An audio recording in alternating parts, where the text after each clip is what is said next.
네, 안녕하세요. 수학책 132쪽에서 136쪽까지 얼마나 알고 있나요? 6단원 직육면체의 부피와 건널비 단원의 마지막 내용입니다. 이게 끝나면 1학기가 마무리가 될 거고요. 여러분들 직육면체의 건널비와 부피 계산하는 방법 이 시간을 통해서 다시 한 번 더 정리해 보시길 바랍니다. 그럼 같이 한번 살펴보도록 하겠습니다. 1번부터 1번에 보니까 문장을 보고 맞으면 0표, 틀리면 X표 하고 틀린 부분을 바르게 고쳐보래요. 한 모서리의 길이가 1cm인 정육면체의 부피를 그죠? 이거는 1세제곱cm가 맞죠? 요렇게 한 모서리의 길이가 1cm예요. 그죠? 요 cm가 여기도 1cm고 정육면체니까 여기도 1cm고요. 얘의 부피는 1세제곱cm죠. 부피 구하는 건 가로, 세로, 높이를 다 곱하니까 cm도 3번 곱해진다 그래서 얘는 1세제곱cm가 맞죠. 한 모서리의 길이가 1m인 정육면체의 부피는 1제곱미터입니까? 그쵸? 아니죠. x죠. 어떻게 되죠? 1제곱미터가 아니라 제곱미터라 그러면 여기가 2여야 되는데 2가 아니라 3제곱미터여야 되죠. 한 모서리의 길이가 1m인 정육면체를 쌓는데 부피가 1세제곱cm인 쌓기나무가 10,000개가 필요하대요. 10,000개 맞나요? 이거는 1세제곱미터는 몇 세제곱cm라 그랬었죠? 100만이라 그랬죠? 10,000개가 아니라 0이 몇 개? 6개 1, 10, 100, 1000만, 10만, 100만에서 그래서 요것도 X고요 10,000개가 아니라 100만개가 돼야 된다 이렇게 되는 거죠. 그러면 2번 문제로 한번 가봅시다. 2번 문제입니다. 전개도를 이용하여 직육면체 모양의 상자를 만들려고 합니다. 상자의 부피와 건널비를 모두 구해보려. 이렇게 보니까 부피를 구하는 데는 조금 적절하진 않은 것 같아요. 그죠? 한번 그러면 선생님이 대강 한번 그려볼게요. 대강 이렇게 될 것 같아요. 지금 보니까 이렇게 여기가 이렇게 쭉 내려와야 되고 그죠? 이렇게 갑자기 잘 그려지네. 여기 겨냥도를 이렇게 그리면 여기도 이렇게 됐죠. 그러면 지금 가로가 60cm예요. 그죠? 그리고 세로가 30cm예요. 높이가 100cm네요. 이렇게 하니까 부피를 구하기는 더 쉬운 것 같아요. 부피는 어떻게 구한다? 가로 곱하기 세로 곱하기 높이 3개의 숫자만 곱해주면 돼요. 60 곱하기 30 곱하기 100 하니까 계산을 해볼까요? 60 곱하기 30을 먼저 해보면 1800이 되네요. 거기다 곱하기 100을 하니까 어떻게 되죠?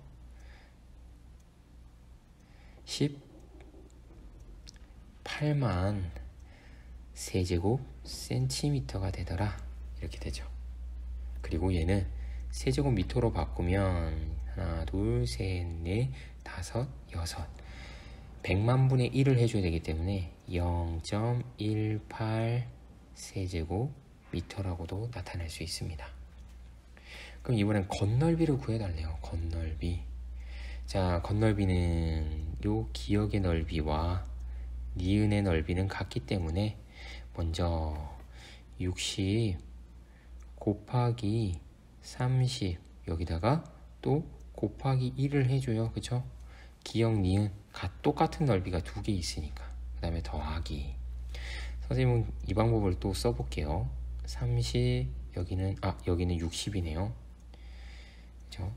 여기하고 같은 길이니까 여기와 여기가 60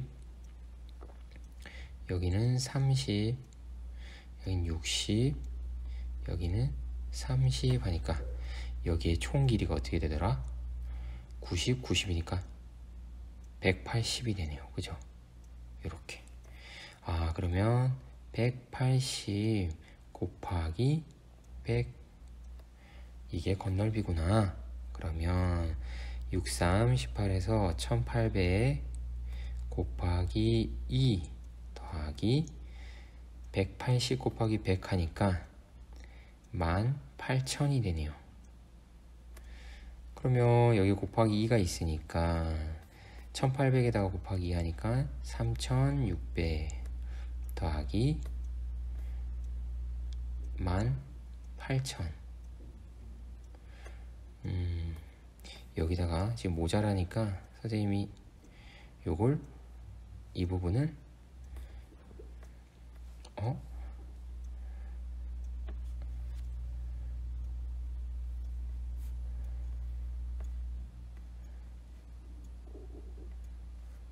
지금 화면이 잠깐 넘어갔네요.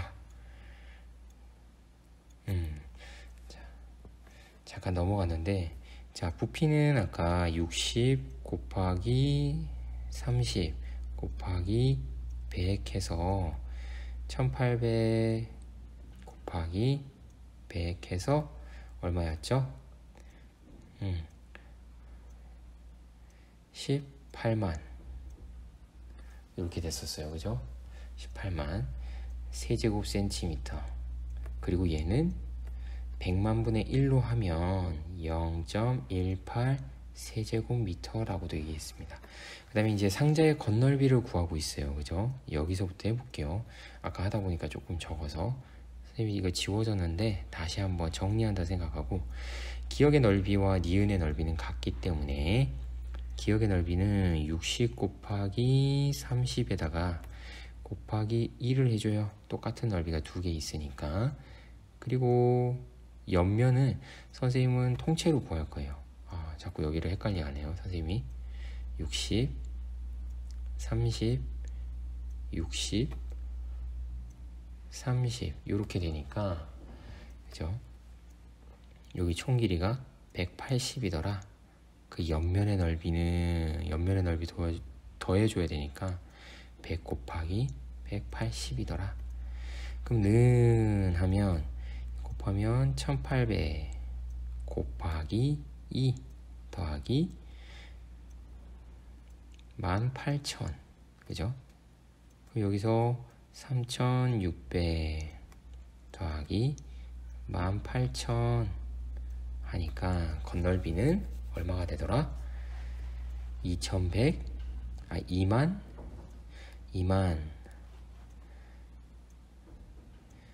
1600 제곱센티미터가 되더라. 이렇게 되는 거죠. 그죠? 그리고 얘도 21,600 제곱센티미터가 된다라는 거죠. 자, 그럼 다음 문제로 이제 가보죠. 네, 4번에 보니까 자, 컨테이너의 부피와 건널비를 구하래요. 근데 세로가 4, 가로가 4, 높이도 4. 얘는 뭐죠? 정육면체네. 정육면체의 부피는 어떻게 구했죠? 한 모서리의 길이 곱하기 한 모서리의 길이 곱하기 한 모서리의 길이다. 그래서 결국에는 한 모서리의 길이 4를 3번 곱해주면 된다. 그래서 4, 4, 16 곱하기 4. 그럼 4, 6에 24, 4가 들어갔고요. 4, 1은 4 되니까 64 해서 64 세제곱미터다. 그럼 컨테이너 부피를 이걸로 나타내요. 세제곱센티미터로. 그럼 몇 배 해줘야 돼요? 100배를 해줘야 되죠. 100배. 그래서 100만 배 해서 뒤에 0이 몇 개 붙는다? 하나, 둘, 셋, 넷, 다섯, 여섯. 6개가 붙어서 세제곱센티미터가 된다. 그렇죠? 왜냐? 계속 얘기하고 있지만 1세제곱미터는 100만 세제곱센티미터이기 때문이죠. 그러니까 64 세제곱미터는 당연히 100만 배를 해서 100만 배라니까 6,400 만 세제곱센티미터가 되는 거죠. 그럼 이 컨테이너의 건널비를 구해달래요. 정육면체의 건널비는 어떻게 구했죠? 그렇죠. 한 모서리. 자, 면 하나의 면의 넓이만 구하면 돼요. 이렇게. 그리고 이 넓이 구한 거에다가 곱하기 뭘 해준다? 6을 해주는 거죠. 그래서 4 곱하기 4를 했어요. 거기다가 6을 해주는 거죠. 왜? 4 곱하기 4의 한 넓이의 값이 6개가 있으니까. 그러면 16 곱하기 6 하니까 결국 건널비는 얼마다? 66에 36, 3이 올라갔어요. 6, 1은 6 하니까 96 제곱미터다. 이렇게 되는 거죠. 네, 건널비와 부피 구하는 게 어렵지 않습니다. 차근차근 정리해 보시길 바라고요. 자, 이거는 사실 뭐 실제 부피에 가까운 걸 찾아보라는 건데 사실 조금 다를 수는 있지만 얼추 그렇게 되겠죠. 자, 이거 보면은 3세제곱미터? 3세제곱미터는 어떻게 되는 거예요? 세제곱센티미터로 나타내면 세제곱센티미터로 이렇게 나타나는 거죠. 그럼 적어도 여기가 막 길이가 한 1000은 돼야 되는 거죠. 1000cm. 근데 여러분들 휴지가 1000cm 되는 건 많지가 않더라. 그렇다고 30세제곱센티미터면 여기가 막 10cm이고 뭐 이럴 텐데, 그죠? 그럼 그나마 가까운 건 이해가 되겠죠. 그럼 방 크기는 어느 정도가 좋을까요? 그죠? 아무래도 이 정도 크기, 가장 큰 세제곱미터까지 가야 되지 않을까, 그죠? 그 다음 지우개는 작잖아요. 그럼 가장 작은 단위를 골라보는 것도 괜찮겠죠? 21. 그 다음 냉장고는 되게 애매하긴 하죠. 그렇다고 150세제곱미터? 150세제곱미터면 이거하고도 0이 3, 4, 5, 6 이렇게 돼야 되거든요. 세제곱센티미터로 바꾸면. 그럼 막 높이가 얼마야 될까? 근데 이렇게 될 수도 있다라는 생각은 들지만, 높이가 한 가로 세로 길이가 3m, 그 다음에 여기 한 25m, 50m, 50m도 아니죠. 500m, 그죠? 높이가 막 이렇게 하면 얼마죠? 3, 5, 15 하면 15만이네요. 15만에서 0이 3개가 더 붙어야 되니까 높이가 막 1000m, 아니 1000cm, 10m, 10m 돼야 되는데 10m면 엄청 크거든요. 그럼 좀 어려운 것 같아요, 이거는. 그죠? 그래서 선생님 볼 때는 이렇게. 근데 뭐 실제 부피에 가까운 곳을 찾아보는 것보다도 중요한 건 이제 여러분들이 부피를 계산하고 건널비를 계산하는 것들을 좀 능숙하게 하면 더 좋은 거죠. 자, 이어서 얼마나 알고 있나요를 이어서 학습해 주시길 바랍니다.